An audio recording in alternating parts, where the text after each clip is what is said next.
where we stand with raising SSI benefits by $279 per month up to the federal poverty line. We have some new remarks out of lawmakers that I want to share with you in this video, so let's get right into it. But quickly before we do, welcome to the channel. Thank you for joining me. If you're new here or if you haven't done so yet, make sure to hit the subscribe button right down below the video, as it is totally free to do so, and I will be back every single day to keep you updated as things are changing very, very rapidly right now in regards to this stimulus package, the reconciliation bill, stimulus checks, Social Security, SSI, the SSI Restoration Act, which we're going to be talking about in this video. There is so much going on right now, and I do all this research. I bring it back to you in these short videos each and every day, and ultimately we're doing anything we possibly can to help out low-income and fixed-income beneficiaries of Social Security, retirement, disability, SSDI, survivors, SSI, VA, RRB, and low-income individuals as a whole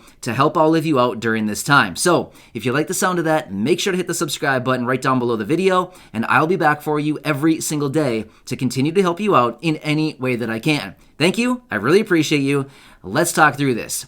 So, now that we have the general framework of this massive reconciliation bill out on the table, we can further examine everything and see where we should add this SSI Restoration Act. In other words, raising benefits for these millions of beneficiaries for this vital safety net that so many people rely on these benefits going forward. Now, we've talked about this SSI Restoration Act in the past year over the last probably month or so, month and a half since it was reintroduced. We have that group of 18 senators who are once again re-examining the SSI Restoration Act. There's a lot of really good things in there, and this would be absolutely life-changing for a lot of people who receive these monthly benefits. Let me go through a couple of these really quickly, and then we will get into more of this information. So, number one, raising the benefit by $279 per month up to $1,073 per month or thereabout, as that is the federal poverty line. Not only that, raising the resource limits, $10,000 for an individual, $20,000 for a married couple. Also, removing the marriage penalty. I know that's a really big one for many of you here, and also raising the income limits that you can actually earn when receiving SSI. So with that being said, I'm actually going to bring my wife in, Corey, right now. She's going to read an article to you, and there's some new remarks right in that article from lawmakers talking about this SSI and how incredibly important it is to add this into the reconciliation bill. With that being said, Corey, take it away, and I will see all of you again in just a minute, and we can go through this a little bit further and some key takeaways out of this article. All right, Corey, it's on you. This is an article from CNBC by Lori Konish. Where the push to bring supplemental security income benefits up to federal poverty level stands. Democratic leaders in Washington, D.C. have touted a $3.5 trillion spending package aimed at helping to fight poverty. Yet, initial drafts have not included proposed reforms to enhance SSI that provides benefits to elderly, blind, and disabled Americans.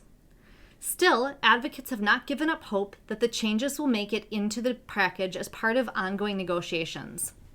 That includes Senator Sherrod Brown, who in June led the reintroduction of a Senate proposal called the Supplemental Security Income Restoration Act. SSI has been forgotten by Washington for years. I am pushing my colleagues to make sure that doesn't happen again this time, Brown said in a statement. I'm fighting to secure updates to the program, and this reconciliation bill is our chance to get this done. Senator Elizabeth Warren and Bernie Sanders are among the bill's Democratic co-sponsors. Another version of the proposal has also been introduced in the House of Representatives. The goal is to bring aspects of SSI, some of which have not been changed since the 1980s, up to date.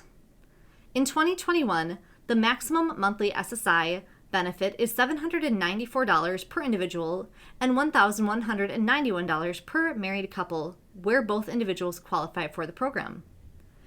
Those benefits are altered every year with the annual cost of living adjustment set by the Social Security Administration.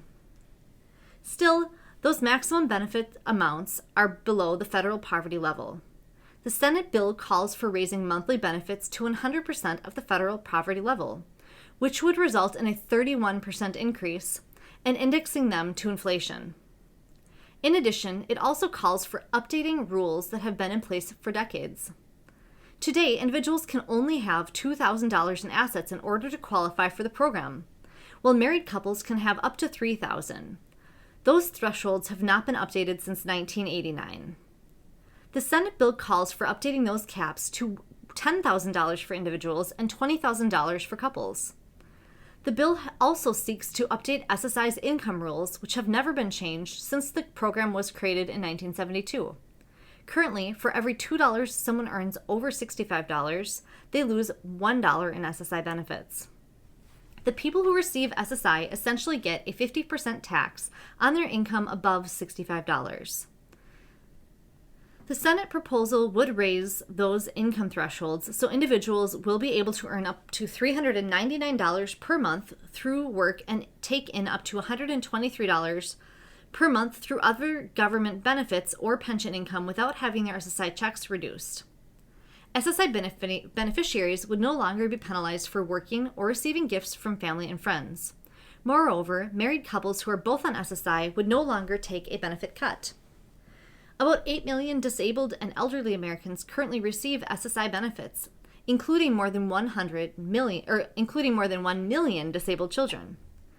Fixing this antiquated program could change millions of lives and is our best opportunity to right the wrongs of decades of neglect, Brown said.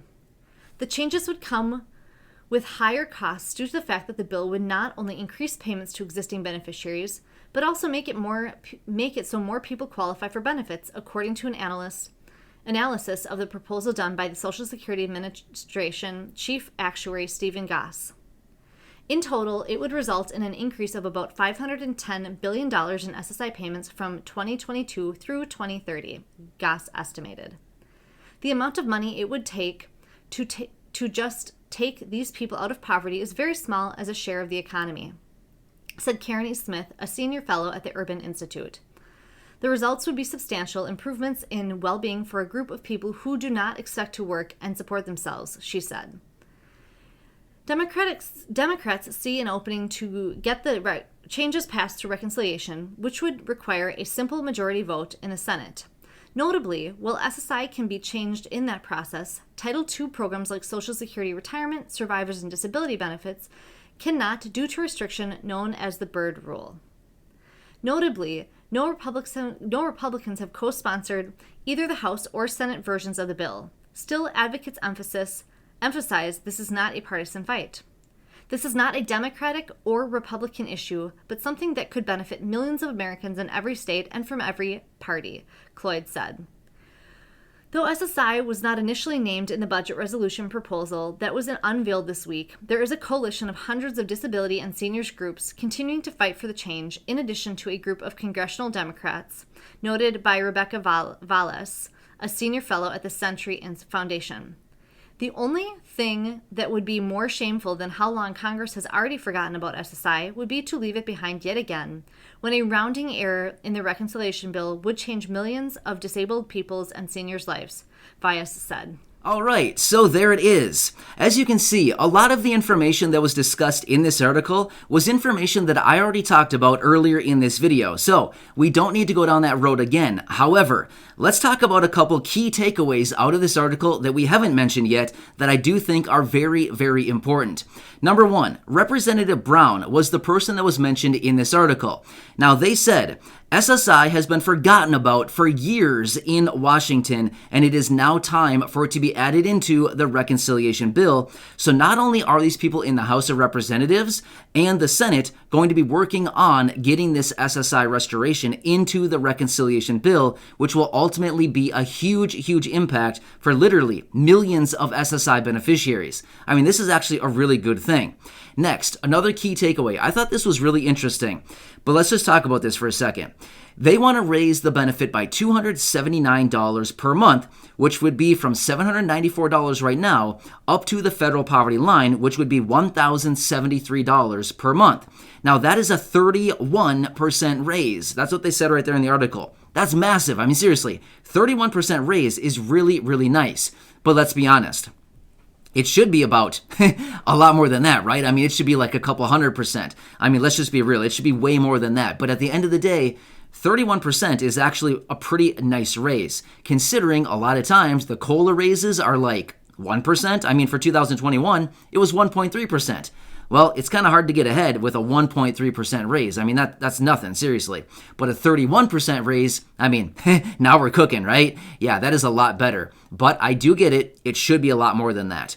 Also, there's one other key takeaway in here that I want to mention, and I know that most of you probably already know this, but I think unless you really examine the numbers, you may not realize this.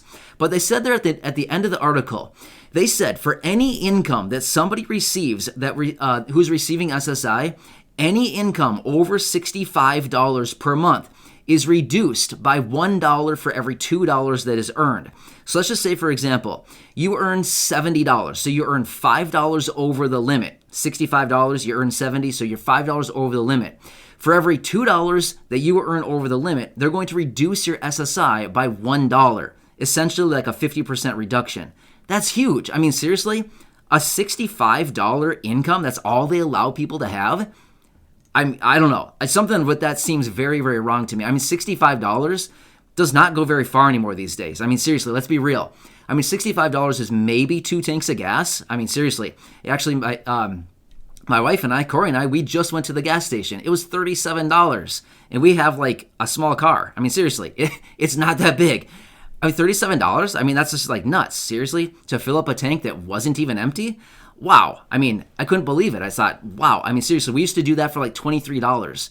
So I'm just saying, I mean, you can't get much for $65 anymore. So wow. Anyway, this is good. They are still keeping the hope alive when it comes to the SSI Restoration Act and all of this going into this reconciliation bill. There's a lot going forward. So as I've said, make sure you are subscribed right down below the video so I can keep you updated with all of this information regarding Social Security, SSDI, SSI, VA, retirement benefits, Medicare, the COLA coming up, the cost of living adjustment, stimulus checks, the stimulus package, any other stimulus provisions, all of this stuff going on right now. It is very busy, especially now that they have opened the books on this reconciliation bill. It's going to get even more busy going forward. Trust me on this one. We're going to see stuff flying out the door literally multiple times every day. So I will keep you updated with all that. Subscribe right down below. Share this video with your friends, family, social media, and I will see you in the next one. Thanks, everybody. I really appreciate it. I hope this helps you out, and I'll see you in the next video. I'll see you later.